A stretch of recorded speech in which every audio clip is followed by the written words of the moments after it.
بسم اللہ الرحمن الرحیم۔ بہت ساری اخلاقی برائیاں ہیں،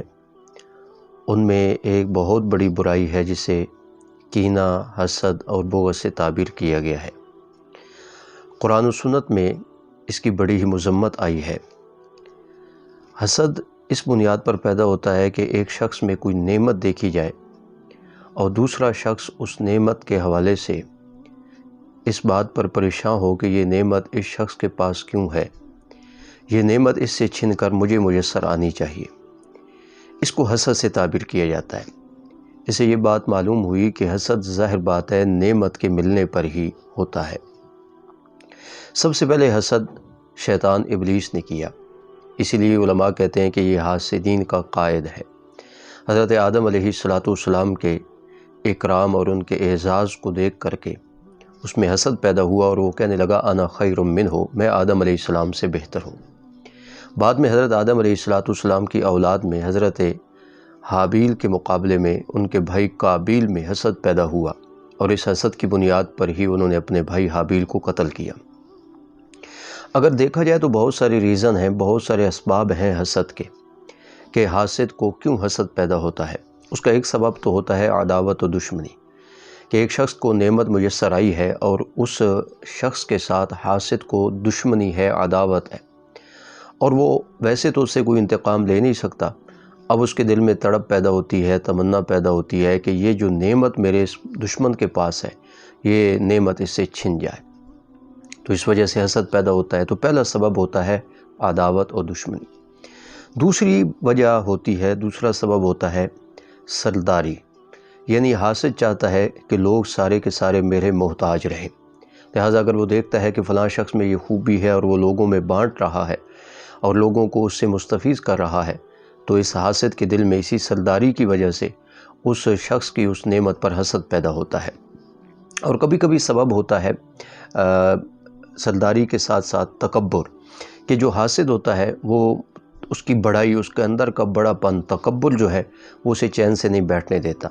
وہ سمجھتا ہے کہ فلاں شخص تو اس نعمت کا بالکل اہل ہی نہیں ہے، یہ نعمت اس کو کیسے مل گئی۔ تو اس تکبر کی بنیاد اور بڑائی والے اس پن کی وجہ سے بھی حسد پیدا ہوتا ہے۔ اور کبھی کبھی یہ ہوتا ہے کہ انسان جو ہے وہ سمجھتا ہے کہ فلاں شخص جو ہے وہ اس نعمت کا اہل ہی نہیں ہے، یہ اس کو نعمت کیوں مل گئی، اسی وجہ سے انسان اس کے ساتھ حسد کرنے لگ جاتا ہے۔ آج کل ہم دیکھتے ہیں کہ ہمارے ہم پیشہ لوگوں میں جو کسی ادارے میں رہتے ہیں یا وہ کسی اکٹھا کسی جگہ کام کرتے ہیں، تو اپنے دوسرے دوستوں میں اور دوسرے بھائیوں میں دیکھتے ہیں کہ یہ نعمت اس کو ملی ہے اور اس نعمت کی وجہ سے یہ آگے ہی آگے بڑھتا جا رہا ہے، تو وہ لوگ سمجھتے ہیں کہ یہ اس نعمت کا اہل ہی نہیں ہے۔ اس سمجھ کی بنیاد پر وہ اس کے ساتھ حسد کرنے لگ جاتے ہیں۔ آج کے ہمارے اس دور میں سب سے بڑا ریزن اور سبب یہی سمجھا جاتا ہے، جس شخص سے آپ اس باب میں گفتگو کریں گے تو وہ یہی کہے گا کہ فلاں شخص تو اس نعمت کا اہل ہی نہیں ہے، تو اس وجہ سے بھی حسد پیدا ہوتا ہے۔ اور اگلا ریزن اور سبب یہ ہوتا ہے کہ بندے کے ذہن میں ہوتا ہے کہ میرے پاس اقتدار رہے، عہدہ رہے اور لوگ میرے ہاں جھکتے رہیں اور میری تابعداری اور فرمانبرداری میں لگے رہیں، تو اس کی بنیاد پر بھی انسان جو ہے وہ کسی اور کے اندر خوبی اور بھلائی دیکھتا ہے تو اس میں حسد پیدا ہو جاتا ہے۔ آپ صلی اللہ علیہ وسلم نے اس چیز سے منع فرمایا، اور قرآن کریم میں بھی اللہ تعالیٰ نے یہ وجہ بیان کرتے ہوئے یہود کے حسد کو بیان کیا کہ وہ آقا دو جہاں صلی اللہ علیہ وسلم کے ساتھ اس وجہ سے حسد کرنے لگے کہ جو اللہ تعالیٰ نے نعمت نبوت و رسالت والی آپ صلی اللہ علیہ وسلم کو دی اور جس کی وجہ سے بنی اسماعیل کو اعزاز ملا، بنی اسرائیل یعنی یہود کو یہ قطعاً بات پسند نہ تھی، اسی وجہ سے وہ آپ صلی اللہ علیہ وسلم کے دشمن ٹھہرے۔ اور اسی طریقے مشرکین مکہ جو تھے، ان کا خیال بھی یہی تھا کہ یہ نبوت و رسالت کا تمغہ اور اعزاز یہ دو بستیوں میں سے کسی بڑے سردار جو ہے نا اس کے سر پر رکھا جاتا، اس نبوت کا تاج اور رسالت کا تاج۔ آپ صلی اللہ علیہ وسلم کو نبوت و رسالت کیوں مل گئی؟ تو ان دونوں مثالوں میں جو قرآن کریم میں مذکور ہیں، اس کے پیچھے ایک ہی ریزن ہے کہ وہ لوگ آپ صلی اللہ علیہ وسلم کے پاس اس نعمت نبوت و رسالت کو دیکھ کر جلنے لگے، حسد کا شکار ہو گئے۔ تو اس کے پیچھے حب جاہ بھی ہے، حب حکومت بھی ہے، سرداری، تکبر، بڑا پن، یہ سب چیزیں ان لوگوں کے ذہنوں میں تھی، جس وجہ سے وہ رسول عربی صلی اللہ علیہ وسلم کے مخالف ٹھہرے۔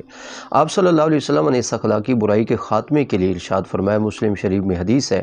آپ صلی اللہ علیہ وسلم نے فرمایا لا تحاسدوا، آپس میں ایک دوسرے کے ساتھ حسد مت کرو، لا تباغضوا، دوسرے کے ساتھ کینہ اور بغض مت رکھو، اور آپ نے فرمایا بھائی بھائی بن کے رہو۔ اور ایک اور حدیث کا مفہوم یہ ہے کہ آپ صلی اللہ علیہ وسلم نے فرمایا کہ حسد نیکیوں کو اس طرح کھا جاتا ہے جس طرح لکڑی کو آگ کھا کر کے راکھ بنا دیتی ہے۔ تو آج ہماری بہت ساری نیکیاں اور ہماری بہت ساری اپنی خوبیاں وہ اسی وجہ سے ضائع اور رائے گاں ہوتی ہیں کہ ہم حسد کا شکار ہو جاتے ہیں۔ لہٰذا ہمیں چاہیے کہ ہم اپنی اس اخلاقی برائی کو